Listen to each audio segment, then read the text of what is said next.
Praeitą savaitę turėjau pokalbį su vienu iš savo mentorių.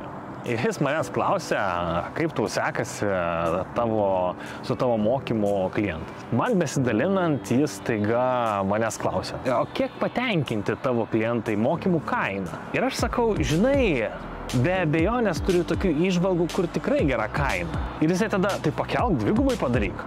Aš sakau, ne, tai taip tokiu atveju prarasčiau didelę dalį greičiausiai savo klientų. Ir šią savaitę sulaukiu skambučio iš naujo kliento.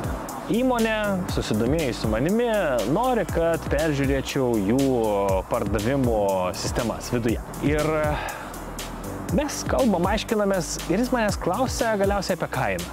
Įsivaizduokit, pasiūlau dvigubai didesnę kainą už savo paslaugas. Ir ką jūs galvojat? Mentoriaus patarimas jau po dienos derinau sąlygas pasirašyti sutartį. Esminė vieta čia yra įsitikinimas, kad kaina yra tarsi kaip key element pardavime. Pasirodo, tai visiškai netiesa.